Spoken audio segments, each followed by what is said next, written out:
I'm checking my order. I'm supposed to change a wound dressing, so I'm going in. Hello, my name is Sandra. I'm going to be one of your nurses today, doing my hand hygiene. Can you tell me your name and date of birth? Jack Smith, 8/21, 2064. 1964. Oh, shoot. Okay. Yes, and verified on the bracelet. Okay. And what I'm going to do today is we're going to change your abdominal wound dressing. So I'm going to pull the curtain and give us some privacy here. And are you allergic to anything? No? No allergy bands? Okay. Do you know if you have any other allergies?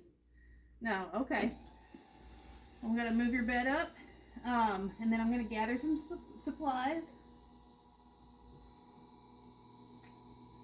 Okay. All right, so I will gather some supplies. I've got my saline. I've got a, we're going to take a culture today. Make sure you don't have any infection. Have all my supplies gathered here.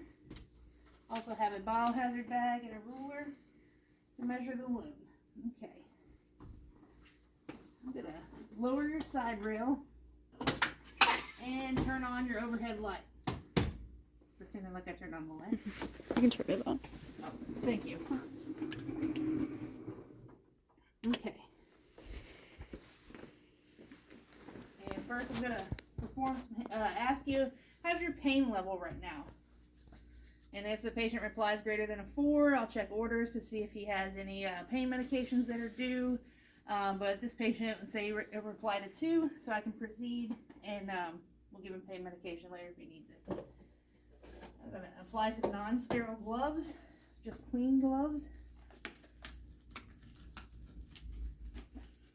Not after you put on hand sanitizer. And I'm going to take my kit. It's still sterile. Not going to touch anything to make that unsterile, but I'm just going to take the bag, place it at the end of the bed to discard trash. And so at this point, I will raise my patient's whatever, and I'm going to take off the old dressing, being careful to not pull any pubic hair or belly hair, and then noticing the discharge, serosanguis discharge, and then I'm going to remove the gauze one at a time and then discard that in here to later be discarded in a biohazard bag. I will notice that the wound has some granulation, but there's no eschar or sloughing, so it looks pretty good. Now I'm going to measure the wound in centimeters. It looks to be 14 centimeters long and 2.5 centimeters wide at the widest point. And now I'll use a applicator to measure depth. Just place that into the middle. And 3 centimeters in depth. I will document those. And at this point I will take off my non-sterile gloves and perform hand hygiene again. And now I'm going to open my wound care kit. Opening it away from me. This is a sterile procedure, so I only want to touch the 1 inches around and get this kit open.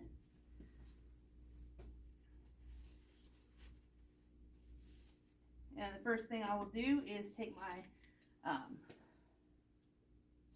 culture swab, and I'll open it away from me and drop it onto the sterile field. I would make sure to drop it fully onto the sterile field, just for the sake of the video, not to fall anywhere, opening it away from me and falling onto the sterile field only. I'll then take the drape out of the kit, touch only the outer 1 inch, and drape this on the patient just to extend my sterile field. I'll grab my sterile gloves, take them over to the bed, never turning my back on my sterile field. Open these and apply the sterile gloves in a sterile manner, only touching the outside cuff. And then once the right glove on my dominant hand is on there, I'll cuff under the left glove and apply that, making sure to maintain sterility with my gloves. Okay, so now that my gloves are sterile, I'm just going to leave that there. Keeping my hands all the time above waist level. I'm going to go through my kit here now that everything's sterile. I can move this around where I need it. I did fail to open this, so pretending my hands are still sterile, I'm going to open this and pretending that does not make my hands unsterile. I failed to do that before I applied sterile gloves. So reset, restart, that was already open. Okay, so now that my hands are sterile, I'm going to go through my kit and set my tape aside, set my biohazard bag aside, never reaching over my sterile field, just kind of getting these things prepared, getting prepared the applicators right here.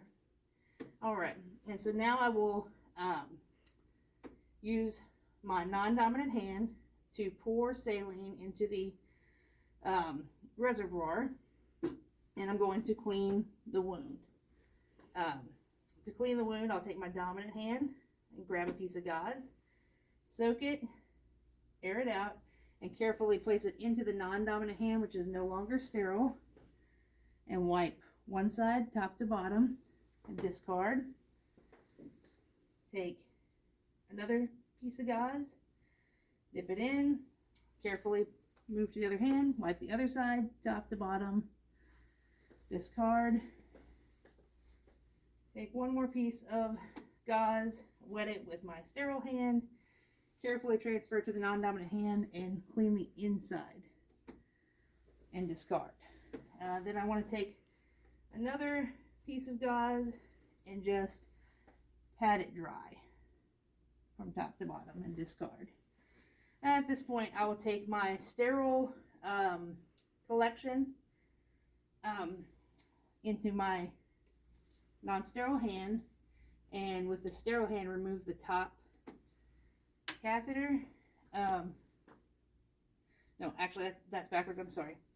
Reset. I would take it into my sterile hand, and with my non-sterile hand I'll remove the cap, and then very carefully I will take the applicator, put it down into the center of the wound, swirl it, and then not touching the sides, place that there and set it aside for collection in a moment. Pushing up my glasses with my sleeve so not to make my hands unsterile. Okay, so now it's time to pack the wound. So I will take a non-sterile hand. Don't touch with non-sterile hand. I'm going to take the applicator into my sterile hand, take a piece of gauze into my sterile hand, wet that, and to be careful not to touch the patient's skin, and take the applicator to pack the gauze into the wound. Being careful not to touch the patient's skin. Again, with the sterile hand, I'll take another piece of gauze, place it into the wet, bring it out, and again, use the applicator to pack that into the patient's wound. And I don't want to pack it too tight, I want to leave room for healing. I want to make sure that the applicator doesn't touch the outside of the patient's skin, and throw that away. Now with my sterile hand, I will take 2 of the 4x4s and place over the wound. And now take the ABD dressing and place this over the wound as well. And once that is placed, we're no longer at a sterile procedure. So now I'll just take the tape and tape this.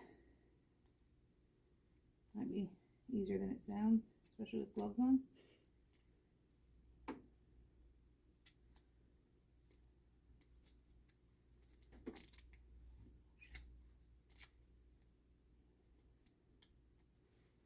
Well, I just messed up my tape.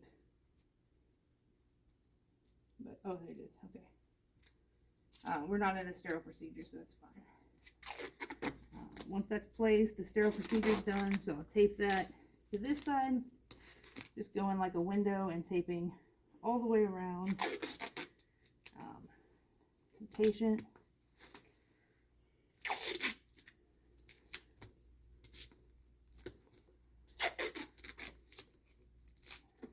And then I'll take a final piece of tape and document my initials and the date and place that onto the patient, not writing on the patient.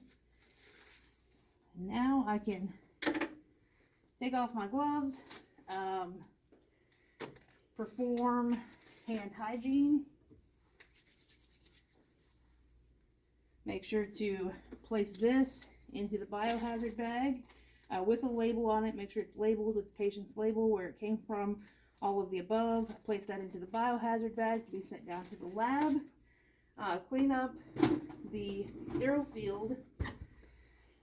Then I will take the trash. Things that are trash will go in the trash. And this wound care will go into the biohazard bag to be deposited of. I'll move this down, replace the patient's bedside, and lower the bed back to the lowest level, and make sure that he has his call light and that he is comfortable.